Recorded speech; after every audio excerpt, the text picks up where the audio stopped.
자, 우리 구장 쪽에서 자, 우리 네 번째 우리 보칙. 여기 보칙도 시험 문제감이 되고 있으니까요. 바로 시험 문제 여기도 대비를 꼭 해주시면 될 것 같습니다. 특히 포상금이 아주 중요합니다. 시험 문제가 매년 나옵니다.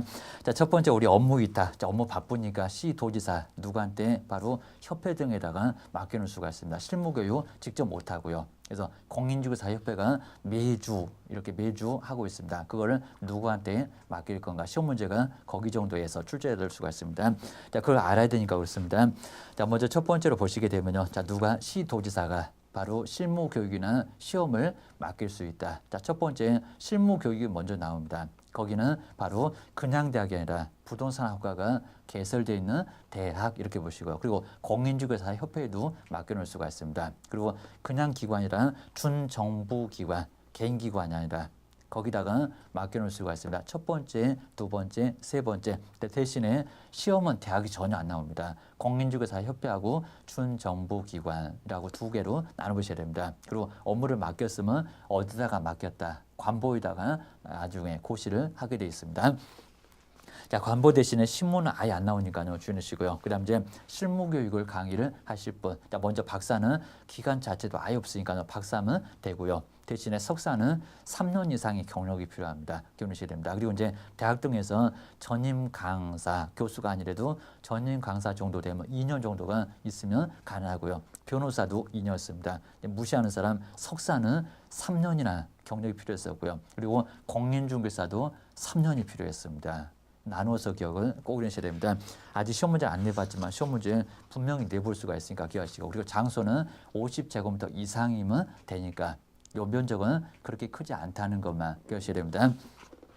자, 50 대신에 뭐 60이나 그리고 100이나 숫자를 바꿔볼 수가 있으니까요. 그 숫자 혹시 바꾸나 기억하셔야 됩니다. 그리고 나서 이제 두 번째 우리 수수료가 시험 문제 또 나오게 되니까요. 수수료 6개가 있을 겁니다. 자, 먼저 첫 번째 공인중개사 시험에 응시를 하고자 할 때 우리 시험 문제가 다음 주 수수료가 없는 것은 이렇게 내고 있으니까 기억하셔야 됩니다. 자, 두 번째가 공인중개사 자격증. 여기는 그냥 교부가 아니라 재교부. 재에다가 꼭 동그라미 넣으셔야 됩니다.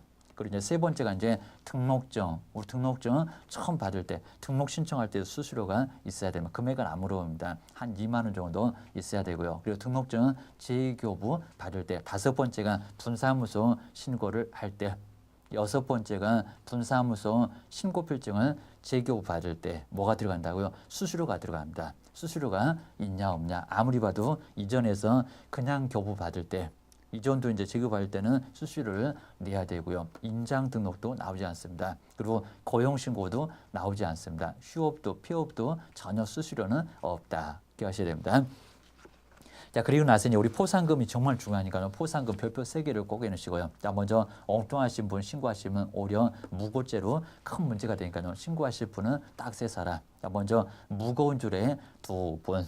하고 이제 등록증 자격증 빌려주신 분, 이분들을 신고했을 때 포상금이 나온다. 자, 먼저 첫 번째 등록을 하지 않고 중개업하신 분, 그분을 신고를 하시라는 겁니다. 그리고 거짓으로 등록을 하신 분, 그분을 신고해야 됩니다. 다른 분 신고하면 안 돼요. 자, 아무리 봐도 금쟁이나 유사명칭이나 사무소를 2개 이상 두고 있을 때 얘는 신고하시면 오래 안 된다는 겁니다. 신고하시면 신고했던 분이 역으로 교도소 가십니다. 괜히 또 그냥 돈 받으려고 했다가 교도소 가시면 안 됩니다. 자, 세 번째가 이제 등록증이나 자격증을 양도 대여하신 분, 그리고 양수대여 받으신 분, 국가는 뭐 빌려주는 거 엄청 싫어합니다. 아버지한테도 안 된다는 자격증, 등록증 빌려주시면 여기는 신고 들어갈 수가 있다는 겁니다. 기억하셔야 됩니다. 그리고 이제 포상금은 얼마라고 했습니까? 포상금은 50만 원 대신에 보조를 할 수가 있다는 겁니다. 보조는 100분의 50이라고 했습니다. 쪼개보시면 25만 원 안에서, 전부가 아닙니다. 25만 원 안에서 포상금은 국고에서 보조를 할 수가 있고요. 그 금액도 물어볼 수가 있습니다. 그리고 등록관청에서만, 신고는 2군데인데 수사기간도 됐는데 우리 포상금은 등록관청에서만, 그리고 신고일이 아니라, 그리고 여기는 결정일로부터 1개월, 등록관청 한 군데에 1개월 빨리 주겠다는 겁니다. 이런 식으로. 그리고 이제 가장 중요한 게 이제 포상금을 어떻게 줄 건지. 자, 먼저 첫 번째 접수된 순번이 있다는 겁니다. 누가 가장 1번 타자로 먼저 신고를 해놨다는 겁니다. 하루에 같은 여러 분이 왔는데 A를 신고했는 데입니다. 자, 그랬을 때는 최초로 신고를 하신 분, 그분한테만 포상금을 주겠다는 겁니다. 여기다가 공동, 그럼 X입니다. 균등 X 이렇게 하셔야 됩니다. 자, 두 번째는 공동으로 신고했을 때 무슨 팀을 짰는지 여러 사람이 신고를 했을 때 얘는 어떻게 해요? 균등하게 배분을 해주겠다는 겁니다. 그 방법을 시험 문제에서 가장 많이 묻습니다. 기억하셔야 됩니다. 그리고 최소한 공소제기는 돼야 포상금을 주지.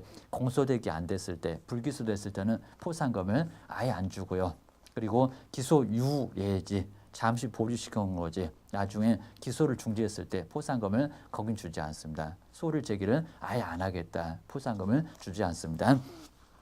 자, 그 정도로 해서 우리 포상금도 매년 이제 다양하게 운용까지 해서 시험 문제를 내고 있으니까 기억을 하셔야 됩니다. 그래서 계속 24회, 25회 때 시험 문제 유사하게 시험 문제 계속 응용해서 내고 있습니다. A가 B가 얼마 정도 받느냐라고 시험 문제를 내고 있습니다. 10번째 이제 공인중개사협회도 한 문제가 나오고요. 최소한 2개까지도 나올 수가 있으니까 공인중개사협회도 어떤 성격을 갖고 있고 어떻게 설립돼 가는지 그리고 무슨 일을 하게 되는지 거기가 시험 문제감으로 될 수가 있습니다. 그리고 공인중개사협회는 설립을 꼭 해야 되는 게 아니라 설립을 뭐 한다고 했습니까? 할 수 있다. 거기다 성격도 시험 문제를 자꾸 물어보고 있습니다. 영리사업하지 않습니다. 비영리. 그리고 사법인이지 공법인이 아니라는 겁니다. 공인중개사협회가 국가처럼 명령하는 집단이 아예 아니고요. 그리고 사익법인이 아니라 공익법인, 여러 사람의 이익을 대변하는 그런 집단입니다. 그리고 인가받아서 설립, 등기했을 때 성립할 수가 있다는 겁니다. 그 과정을 기억을 꼭 해주셔야 됩니다. 거기다 우리 협회 우리 설립 절차가 꼭 시험 문제 나오고 있으니까요. 협회 설립할 때 4단계. 먼저 첫 번째 정관을 먼저 작성할 수가 있고요. 몇 명 필요합니까? 300명. 숫자 바꿀 겁니다. 그리고 창립총회 개최해서 알아서 하라는 겁니다. 몇 명입니까? 600명이 필요했었고요. 그리고 서울에서만 100. 세 군데 숫자 다 시험 문제 내봤습니다. 그리고 광역시 그리고 도는 얼마라고요? 20명, 20명이었습니다. 600 그리고 100. 그리고 20, 그 세 군데 숫자를 다시 한번 꼭 주의하시라는 겁니다. 그리고 인가받으면 설립 아직 안 끝났습니다. 장관한테. 그리고 등기했을 때 성립하게 되니까 몇 단계? 4단계 꼭 기억하셔야 됩니다. 협회 우리 조직이 있었죠. 협회 이제 지부와 지회 거기도 시험 문제를 내고 있습니다. 자, 먼저 지부는 널찍하게 서울에 지부가 하나 있습니다. 지회가 아니라. 그리고 시, 군, 구마다 뭐가 있다고요? 거기는 지회가 있으니까 자, 지부냐 지회냐 그 명칭을 꼭 기억하시라는 겁니다. 여기는 간단하게 신고만 해주면 된다는 겁니다. 여기는 또 설치해놓고 사후에 신고니까요. 사전에 신고도 아니었었고 꼭 나누셔야 됩니다. 그 다음에 우리 협회 업무가 다양하게 있는데요. 1번 그리고 3번, 4번, 6번 잘 보실게요. 거기는 철저하게 회원만이지 개인 또 거기다가 개업 공인중개사의 품위유지 그럼 X개입니다. 윤리원장도 여기도 회원 그랬습니다. 그 회원 부분을 꼭 주의하시고요. 그리고 이제 가장 중요한 사업이 6번째 공제사업.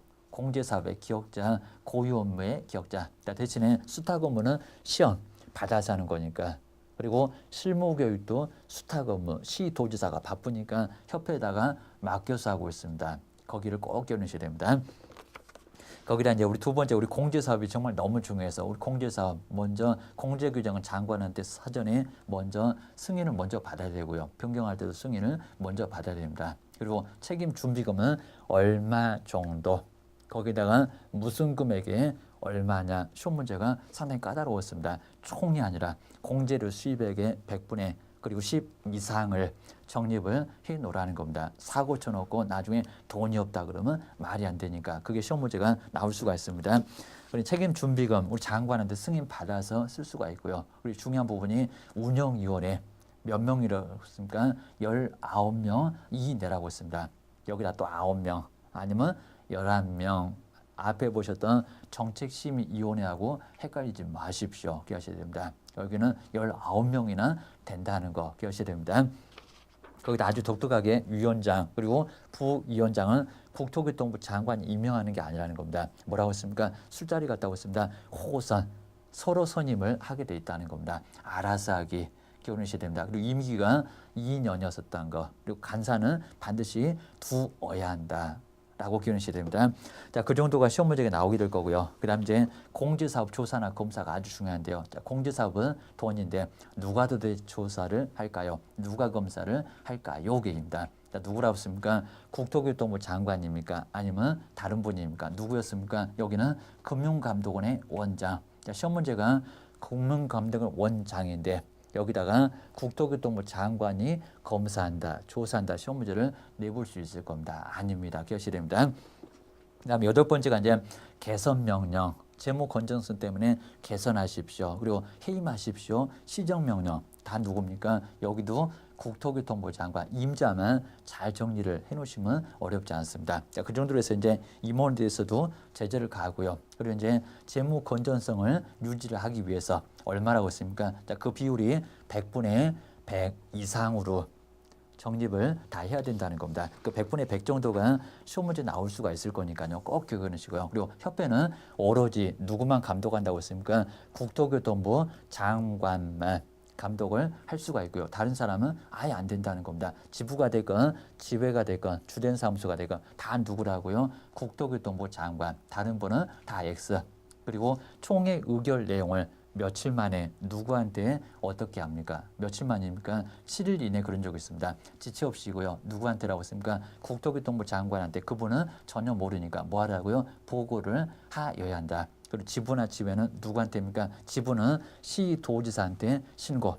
지회는 등록관청 시장군수구청장한테 신고. 라는 절차를 거쳐가니까 최소한 협회가 내용은 좀 있어도 한 문제나 2개까지 나올 수가 있을 겁니다. 여기까지 점검을 잘 해놓으시면 충분하게 시험 문제를 풀 수가 있을 겁니다. 이번 장에서는 포상금 그리고 협회 가끔씩은 수수료로 나오니까요. 2개에서 3개를 보셨습니다. 여기 정리를 잘 해놓으셔야 됩니다. 고생 많으셨습니다.